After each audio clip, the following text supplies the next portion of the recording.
Hello friends, stock market outlook की इस video के अंदर आज आपके साथ मैं चर्चा कर रहा हूं कि बाजार ने आज इंपॉर्टेंट लेवल्स तोड़ दिए हैं। निफ्टी ने इंपॉर्टेंट लेवल्स निचले लेवल्स पर तोड़ दिए हैं और अगर अब ये लेवल्स टूटते हुए नजर आए हैं तो अब इसका खामियाजा जो है इन्वेस्टर्स को भुगतना पड़ेगा। आप कह रहे हैं सर आज ट्रेडर्स की बात नहीं कर रहे, आप इन्वेस्टर्स की बात कर रहे हैं। यस, मैं अब इन्वेस्टर की बात इसलिए कर रहा हूं कि मुझे ऐसा लगता है कि बाजार में अब एक भगदड़ मचेगी। भगदड़ का मतलब आप समझते हैं कि कौन पहले बेचेगा, ये वाली परिस्थिति आ सकती है। जहां तक मैं सारे डेटा पॉइंट को समझ पाया हूं, मैं एक नटशेल आपको एक बात कहूंगा कि जो बड़े प्लेयर्स हैं, स्पेशली फॉरेन इंस्टीट्यूशनल इन्वेस्टर्स, उन्होंने एक पोजीशन बड़ी जानदार बनाई है। जानदार क्या बनाई है कि जितने उनके स्टॉक के फ्यूचर्स थे ना, उनमें उन्होंने जो मंदी बना रखी थी, तो उन्होंने सेफ साइड उस पोजीशन को थोड़ा हल्का कर लिया है कि भाई अगर डीआईआईज उठा के बाजार को खींचने लग जाएं तो और वो शॉर्ट कवरिंग आ जाए तो वो फंस ना जाए। तो उन्होंने शॉर्ट कवरिंग से बचने के लिए उन्होंने सबसे पहले क्या किया कि जो मंदी उनकी स्टॉक स्पेसिफिक थी वो उन्होंने थोड़ी हल्की कर ली आज। अब दूसरा उन्होंने क्या किया, आज आज एफआईज ने दूसरा काम ये किया कि उन्होंने इंडेक्स उठाकर बेच दिया और इंडेक्स के अंदर उन्होंने जबरदस्त सेलिंग आज कर दी। उसके बाद उन्होंने क्या किया, उसके बाद उन्होंने किया कि आज कॉल ऑप्शंस में भी एक अच्छी खासी बिकवाली उनके द्वारा की गई है और पुट ऑप्शंस वो खरीद के गए हैं। तो अल्टीमेटली स्टॉक स्पेसिफिकली उन्होंने अपनी मंदी को थोड़ा सा साइड लाइन कर लिया है कि कोई उन्हें ट्रैप ना कर ले, और इंडेक्स बेसिस के ऊपर उन्होंने जबरदस्त मंदी बना रखी है और जो कंटिन्यू हो रही थी उसको कंटिन्यू रखा है और उसमें आज एक और जो सेगमेंट है वो जोड़ दिया। तो ये है सबसे खास बात। दूसरा, जो प्रो अकाउंट्स हैं, यानी कि जो हमारे डोमेस्टिक ट्रेडर्स भी हैं और कुछ फॉरेन भी उसमें इंक्लूड्स होते हैं, यानी कि जो खुद का अपना प्रो अकाउंट यानी कि खुद की अपनी ब्रोकिंग का लाइसेंस लेके जो ट्रेड करते हैं, उस तरीके के जो ट्रेडर्स हैं उन्होंने भी पोजीशन स्लाइटली मंदी की तरफ ही बनाई है। लेकिन जो रिटेल इन्वेस्टर्स है वो भयंकर तेजी की तरफ बैठा हुआ है अगर हम एफएनओ ट्रेड्स की बात करें तो। अब बात यह है कि रिजल्ट आएंगे क्वार्टर के। अब इस क्वार्टर के रिजल्ट के बाद ये तो है कि पिछला क्वार्टर खराब आया था तो कोई उम्मीदें बहुत खास नहीं है यहाँ से। जैसे मैंने कल भी आपको बताया था, ईपीएफओ का भी जो डेटा था वो बता रहा था कि 20% कम रजिस्ट्रेशन हुए हैं नए नौकरी करने वाले लोगों के। तो अल्टीमेटली वो भी एक इंडिकेशन हमने आपके साथ market outlook for next week की वीडियो में आपके साथ चर्चा कर लिया था। और आप लोग जानते हैं कि मैं एक काफ़ी लंबे समय से जब बाजार चल भी रहा था तब भी मैं कह रहा था कि भाई यहाँ पे जो रिस्क है ना वो और इन्वेस्टर्स का जबरदस्त रिस्क है। तो ऊपरी लेवल से जो अब बड़े जो ट्रेडर्स हैं वो मंदी बना के बैठे हुए हैं और जो रिटेल इन्वेस्टर्स हैं जो पिछले 2-3 साल से तेजी को एंजॉय कर रहा है और उसने बहुत बड़ी लीवरेज पोजीशंस भी अपने पोर्टफोलियो में अगर बना रखी है, क्योंकि मार्जिनल ट्रेडिंग फैसिलिटी से भी बहुत लोग जो है, क्योंकि जब पैसा बन रहा था तो लोग इधर उधर से भी पैसा इकट्ठा करके अपने पोर्टफोलियो में और ऐड कर रहे थे। तो वो जो भगदड़ मचने का जो रिस्क है वो बनता हुआ हमें नज़र आ रहा है। और आज जो बाजार के बड़े प्लेयर्स ने गेम खेला है वो काबिल तारीफ़ है। काबिल तारीफ़ ये है कि बाजार को एक बार ऊपर लेके गए और स्पेशली निफ्टी बैंक को 52,000 के आसपास लगा दी और भाई साहब वहाँ पर सब लोगों ने जैसे ही 800 के ऊपर 51-800 के ऊपर बाजार के सब ने अपनी तेज़ी की पोजीशन काट ली होंगी। हाँ, और हमने भी कहा था कि अगर 51-800 के ऊपर क्लोजिंग बेसिस पर, क्योंकि इंट्राडे बेसिस में तो इस तरीके के मूव आते हैं, लेकिन क्लोजिंग बेसिस पर 51-800 के ऊपर अगर बाजार क्लोज देता तो हाँ एक हम अपसाइड के लिए जो है स्कोप बना लेते। लेकिन 51-800 जो तोड़ के आया वो वापस नीचे की तरफ पहले ऊपर तोड़ा और फिर जब सबके स्टॉप लॉस लगे, एल्गोज कटे और उसके बाद 51-800 तोड़ के बाजार ने जो नीचे फिर 51,000 भी तोड़ दिया, यानी कि 800-900 पॉइंट का जो डाउनफॉल देखने के लिए मिला और इंडिया विक्स बढ़ा। तो उसको देख के ऐसा प्रतीत होता है कि अब जो तेजी करने वाले प्लेयर्स हैं वो बैकफुट पर आ गए हैं। अब लोगों की जो लीवरेज पोजीशन है वो फंस गई हैं और एफआईआईज अक्सर ऐसी परिस्थिति के अंदर एग्रेसिवली सेलिंग करते हैं और अपनी एफएनओ की पोजीशंस को प्रॉफिटेबल करके निकालते हैं। तो हमारा आकलन ये है कि अब आने वाले 2-3 दिन हो सकता है कि संकट वाले आपको तेजी वाले प्लेयर्स के लिए देखने के लिए मिले। तो अल्टीमेटली हमें ऐसा लग रहा है कि स्मॉल कैप मिड कैप में भी सेलिंग कंटिन्यू हो सकती है अगर इंडेक्स की सेलिंग थोड़ी सी और सीवियर होती है तो। और जहाँ तक हमारी पोजीशंस का सवाल है, तो हमारी पोजीशंस अभी भी काफ़ी अच्छे से बनी हुई हैं, मेंटेन्ड है, और अभी हम 50,000 500 और 50,000 के लिए प्ले कर रहे हैं। तो हमारी पोजीशंस, हालांकि हमने थोड़ा सा जो कॉल ऑप्शंस बेच रखी थी उसको हमने थोड़ा सा अपने आप को सेव करने के लिए हमने कॉल ऑप्शंस बेचने की बजाय हमारी जो पुट ऑप्शंस बिकी हुई थी उनके सामने हमने पुट खरीद लिए हैं। यानी कि हमारी जो पुट बिकी हुई थी उसके सामने हमने हैज लिया है, और इन द मनी पुट हमने खरीद के हैज लिया है। यानी कि अब अगर बाजार के अंदर फॉल आता है तो हम फुली जो है उसके साथ प्रोटेक्टेड रहें। तो ये हमारी कोशिश रही है आज। तो अल्टीमेटली कॉल साइड भी प्रॉफिट कमा लिया, और पुट जो है हमने इन द मनी पुट ही खरीदी है, जो भी हमारी पुट सेल हुई थी। क्योंकि हमारी जो 49,000 से लेके और 52,000 की जो पुट बिकी हुई है उसमें से 52 अगर देखें तो वो पुट फंसी हुई है। 51,000 की पुट भी फंसी हुई है अब तो, क्योंकि 51 के नीचे बाजार, और बाजार नीचे जाएगा तो देखिएगा हमारी पुट में भी लॉस आएगा। लेकिन अल्टीमेटली हमने उनको प्रोटेक्ट किया हुआ है, प्रॉपर हैज लिया हुआ है, और 90% हमने हैज लिया हुआ है पुट खरीद के, और तकरीबन 10% जो है हम हैज नहीं ले रहे, बल्कि हमने 10% जो हैज लेना था उसके सामने 30-40% हमने कॉल ऑप्शंस बेच रखी हैं। तो कुल मिलाकर पोजीशंस हमारी अभी नट शेल 1000 पॉइंट दोनों साइड हमारे लिए प्रोटेक्टेड हैं। दोनों साइड की अगर बात करूँ तो नीचे भी और ऊपर भी दोनों साइड हम 1000 पॉइंट निफ्टी बैंक के अंदर प्रोटेक्टेड है, जनरली वही ट्रेड करते हैं। तो अगर हम निफ्टी 50 में देखें तो जो आज की गिरावट है उसके बाद हमें ये समझ में आ गया था कि आज जहां बाजार क्लोज दे रहा है यहाँ से रिकवरी तो नहीं आ रही है, और रिकवरी नहीं आ रही है तो अल्टीमेटली अब फर्दर फॉल के लिए आपको तैयार होना पड़ेगा। और हो सकता है कि अगर हमें यहाँ पे मौका मिलेगा तो हम अपनी पोजीशंस सुबह भी अगर होगा तो अपनी पोजीशन साइजिंग कम भी कर सकते हैं। और ये बात ध्यान रखिएगा कि ट्रेडर्स हमेशा प्रॉफिट काटते हैं, ऐसा नहीं होता है। तो हो सकता है कि हमें भी कल कुछ पोजीशंस अपनी स्केयर ऑफ करते समय कुछ लॉस भी काटें, कुछ प्रॉफिट भी काटें। तो इस तरीके से पोजीशंस मेंटेन करेंगे जिससे कि हम ईजीली उन पोजीशंस को मेंटेन कर सकें। तो अब देखिएगा निफ्टी 50 में तो जो भगदड़ है वो मचनी है। अब ऐसा लगता है हमारे को जो लेवल्स टूटे हैं उनके बाद। और अब अगर हम बात करें इंडेक्स लेवल के ऊपर और कैंडल स्टिक पैटर्न पे, तो अब जो लेवल्स पीछे लगे थे निफ्टी में, शायद अब उसके लिए हमें तैयार हो जाना चाहिए। तो 23,200 के लिए बाजार तैयार हो सकता है। और आज बाजार ने एक छलावा किया, और छलावा किस तरीके से किया, ऊपर लेके गए बाजार को। सब लोगों ने लगा भाई 4 साल की जो बुल मार्केट में बैठे हैं उनको तो यही समझ में आया भैया आज तो पैसे बनेंगे। और बाजार ने क्या जो झटका दिया ना वो काफ़ी मज़ेदार था। और हमारे को हम कन्विंस्ड थे कि भाई बाजार जब तक क्लोजिंग नहीं देगा हम अपनी पोजीशंस में स्टॉप लॉस नहीं काटेंगे। तो उसका जो है बेनिफिट भी हुआ, और क्लोजिंग बेसिस पे होते तो हमारे भी स्टॉप लॉस कटने थे, और कुछ पोजीशंस हम प्रॉफिट में भी काटते हैं हालांकि उस समय पर भी। लेकिन अब यहाँ पर जो पोजीशंस हैं, अब देखिएगा बुल्स ने ना पूरी जान लगा ली भाई साहब। आईटी चल लिया, फार्मा चल गया, सब संभाल लिया। अब बैंक में भी जो गिरावट होनी चाहिए थी, बड़े बैंकों में उतनी गिरावट हुई नहीं। रिलायंस टूट गया, रिलायंस को नहीं संभाल पाए। तो ऐसा लग रहा है कि बुल्स की स्ट्रेंथ जो है ख़त्म हो रही है, और बाजार कभी भी 300-400 पॉइंट एक झटके के अंदर जो भी लेवल्स हमने बताया उसके लिए तैयार हो सकता है। तो बाजार में एक फर्दर जो है डाउनफॉल आपको देखने के लिए मिलेगा, क्योंकि आज की तो कोई गिरावट थी ही नहीं ना। आज तो क्या थे, आज तो 0.7% गिरा था।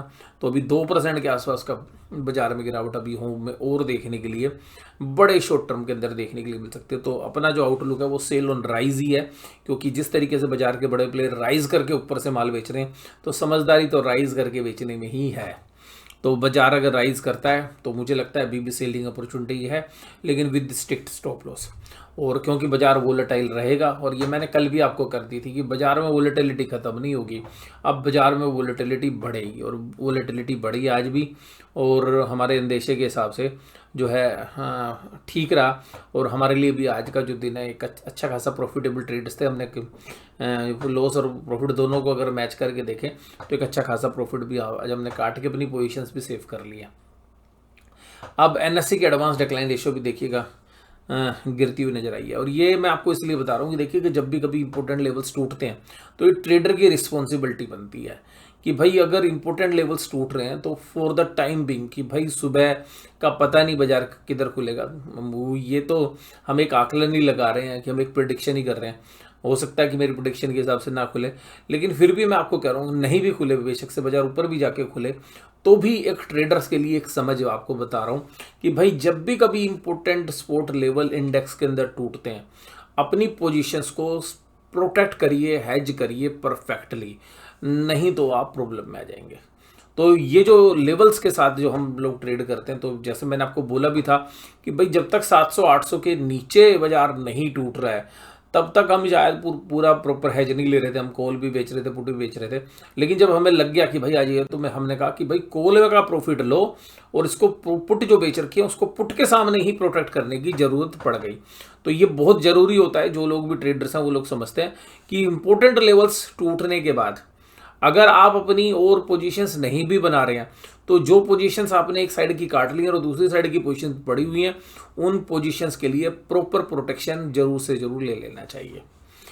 और आज के इस पूरी चर्चा में आप देख रहे हैं कि अब वो शेयर्स जो थोड़े से हाई पी वैल्यूएशंस वाले शेयर्स हैं वो भी अब चपेट में आएंगे। तो अब हमें लग रहा है कि भगदड़ मचने का मतलब ये है कि जब बाजार ना चलता नहीं है, कि ग्रोथ नहीं दिखती है, लोगों को प्रॉफिट नहीं नज़र आते हैं, लोगों को लगता नहीं कि मेरे पैसे बनेंगे, तो फिर एसआईपी के अमाउंट भी कम होते हैं। जिन लोगों ने लीवरेज पोजीशन ली हुई है वो भी उनको मजबूरन काटना पड़ता है। वो कुछ लोगों को लगता है कि भाई अभी पैसा नहीं बनेगा, बाजार का ट्रेंड डाउन ट्रेंड है, तो वो इंतज़ार करने की जो है फिराक में रहते हैं। और अक्सर देखिएगा बहुत ही मतलब जुझारू टाइप के जो इन्वेस्टर्स होते हैं ना, वही गिरते बाजार में खरीद सकते हैं। तो हालांकि हमें लगता है कि बाजार में अगर इस तरीके की करेक्शन आती है तो स्टॉक स्पेसिफिकली खरीदारी जरूर करनी चाहिए जो भी लॉन्ग टर्म के निवेशक हैं। लेकिन वो करेगा तो वही ना जिसने साइड में पैसा रखा हुआ था। तो हम लोग जरूर कोशिश करेंगे कि जहाँ पर भी ऐसी पॉकेट्स हैं जहाँ पर हमारे को ठीक वैल्यूशंस मिल रही है, थोड़ी खरीदारी तो बन सकती है, पर बहुत एग्रेसिवली अभी भी हम बाइंग जो है इनिशिएट नहीं करेंगे। निफ्टी बैंक 50,952, बैंक निफ्टी ना 50,000 की लाइन में आ गया। 51,200 का लेवल ऐसा लेवल था जहाँ से बाजार ना इतना कंसोलिडेट करता था, 150 चला जाता था, कभी क्षण भर के लिए फिर आ जाता था 51,200 और होल्ड कर रहा था। आज भी सुबह होल्ड किया, नीचे से भाई साहब 200 को होल्ड करके बाजार ने जंप मारा, और क्या भाई साहब सुबह मंदी करी जिन्होंने वो उनको काटा, फिर ऊपर गया भाई साहब स्टॉप लॉस कटे, ऊपर से फिर नीचे आया, फिर स्टॉप लॉस कटे। मतलब आज तो मतलब जो बिल्कुल stop loss stick stop loss के साथ ट्रेड करते हैं उनको बाजार ने कमाने नहीं दिया। और निफ्टी बैंक के अंदर भी जो कैंडल्स हैं वो इतनी वीक नहीं है जितनी निफ्टी के अंदर भैया लेवल टूट गए हैं। तो निफ्टी में वीकनेस ज़्यादा है, लेकिन एक गैप बचा हुआ था थोड़ा सा, जब और ऊपर से फॉल हुआ था, आज वो गैप भी फिल हो गया। तो अब अल्टीमेटली निफ्टी बैंक भी 50,500 50,000 के लिए आपको आने वाले समय में तैयार हो सकता है। कल हमें लग रहा है कि एक बार बाजार 50,500 टच कर सकता है। और जो आपने देखा था बैंक निफ्टी की जो एक हफ्ते पहले एक्सपायरी हुई थी, उसमें जो 50,650 700 के आसपास जो लेवल्स गए थे वो शायद कल आपको टूटते हुए नजर आए। अगर वो लेवल टूटते हैं और उन लेवल्स के नीचे बाजार बंद हो जाता है, वैसे तो मुझे लग रहा है कि शायद हो ही जाएगा और कल सुबह खुलते के साथ ही नीचे जा सकता है, तो गैप डाउन हम एंटिसिपेट कर सकते हैं। और उसके बाद अगर वो लेवल्स टूटते हैं 50,500 तो आपको 50,000 और ये जो पुराने लेवल है 49,800 इन लेवल्स को भी देख सकता है। लेकिन ये ध्यान रखिएगा ये बहुत ही इंपॉर्टेंट लेवल्स हैं, ये 49,500 800 ऐसी लेवल्स हैं, यहाँ पर प्रोटेक्ट होगा। जब तक 49,000 49,800 49,500 800 के बीच में बाजार है तब तक हम उम्मीद करेंगे कि उन लेवल से एक बाउंस आए कम से कम 700-800 पॉइंट का। और मैं 49,800 इंपॉर्टेंट मान रहा हूँ, लेकिन थोड़ा सा हम साइडवेज अगर रहे बाजार और ये थोड़ा सा यहाँ तक थोड़ा सा ब्रॉडली देखें, क्योंकि अगर हम पिछले 6 महीने में चलें तो ये ऐसे लेवल्स हैं कि 49,800 के बाद भी 49,500 ने भी इम्पोर्टेंट सपोर्ट दी है। तो अगर हम पिछले 6 महीने के डेटा में भी देखें तो हम ऐसा मान के चलेंगे कि 49,800 जो है कम से कम नहीं ना तो 4-5 बार प्रोटेक्ट हुआ है, लेकिन 49,500 भी जो है 2 बार प्रोटेक्ट हुआ है। तो अल्टीमेटली 49,500 तक के रास्ते भी खुल सकते हैं, कल हो सकता है ना हो, बट हाँ कल 50,500 बाजार में आने की पूरी संभावना बनती है। उसके बाद ऊपरी लेवल्स पर जो आज के हाइज हैं वो स्टॉप लॉस होना चाहिए 52,000, क्योंकि यहाँ पे जो लोग फंसे हुए हैं बाजार इतनी जल्दी थोड़े ना निकलने देगा। तो जब 52,000 के ऊपर अगर बाजार जाते हैं तो ही जो है मौका मिलेगा। बट अपना मानना है कि बाजार अभी सेल ऑन राइज रहेगा इंट्राडे बेसिस पे भी। अगर हम यहाँ पे देखें, आज HDFC बैंक ने नेगेटिव जो है निफ्टी बैंक को लिया 143 पॉइंट, SBI 93 पॉइंट, ICI 84। मैं देखिएगा ऐसा मान के चलता हूँ कि ICI बैंक के मैंने 2 क्वार्टर के रिजल्ट एनालिसिस किए पीछे बैक टू बैक। मुझे जो है दोनों ICICI बैंक के जो रिजल्ट मैंने एनालिसिस किया, मुझे ऐसा लगा कि कुछ चीज़ें इस तरीके से प्रेजेंट की गई हैं कि ICICI बैंक के आपको रिजल्ट उम्मीद से ज़्यादा अच्छे नजर आए, क्योंकि प्रोविजंस फ्रंट्स पर और कुछ 1-2 एक्सपेंसेस फ्रंट पर हमें ऐसा फील हुआ कि ICICI बैंक के रिजल्ट उतने अच्छे थे नहीं जितना कि प्रदर्शित करने की कोशिश की जा रही है। और मुझे लग रहा है कि इस बार के क्वार्टर रिजल्ट्स के बाद ICICI बैंक में एक डैमेज होने की संभावना हो सकती है। और जो एक बुल रन रहा है ICICI बैंक का पिछले 3-4 साल का, उसमें एक बड़ा ही करेक्शन जो है हमें शायद देखने के लिए मिल सके। और ए स्मॉल फाइनेंस बैंक आज अच्छी तेजी में था और फेडरल बैंक मजबूती के साथ 2% काम करता हुआ नजर आया। अब बात करें तो FIs ने आज क्या किया, 1893 करोड़ की भैया कैश में बिकवाली की, लेकिन DIs ने 2173 करोड़ खरीदा। तो FIs पूरा मुकाबला कर रहे हैं। इसी वजह से ना डरे हुए हैं FIs भी, एग्रेसिवली मंदी तो कर रहे हैं, लेकिन इन्होंने जाके क्या किया, आज 1913 करोड़ के जो अपने स्टॉक फ्यूचर्स थे ना वो कवर करके बैठे और यहाँ पर 1427 इंडेक्स में उठा के माल बेचा, बोले इंडेक्स को संभाल लेंगे हम। और ये जो 46,000 करोड़ है, इसमें भी जो मेजर इनकी जो बाइंग है वो पुट साइड बाइंग है। तो पुट साइड बाइंग होना ये इंडिकेट कर रहा है कि FIs अभी भी पुट की पोजीशंस लेके बैठे हुए हैं और ऐसे ही प्रतीत होता है कि भाई अभी बाजार में कोई इमीडिएट रिलीफ हमें देखने के लिए नहीं मिल रहा है। निफ्टी बैंक भी अभी 0.6 से ऊपर है, तो हम ये नहीं कह सकते कि वो तो अभी ओवरसोल्ड है। तो निफ्टी में भी अभी और गुंजाइश है 200-300 पॉइंट गिरने की। और निफ्टी बैंक तो 0.99 पे, तो हम देखते थे जब वीकली ऑप्शन ट्रेड होती थी तो 0.7, 0.57 इन रेंज तक भी बाजार चला जाता था, यानी 0.5857 तक भी चला जाता था। तो अभी हालांकि क्योंकि मंथली एक्सपायरी है तो उन लेवल तक तो नहीं गया है, बट यहाँ पर भी हमें लगता है कि 0.8 के आसपास तक निफ्टी बैंक भी जा सकता है।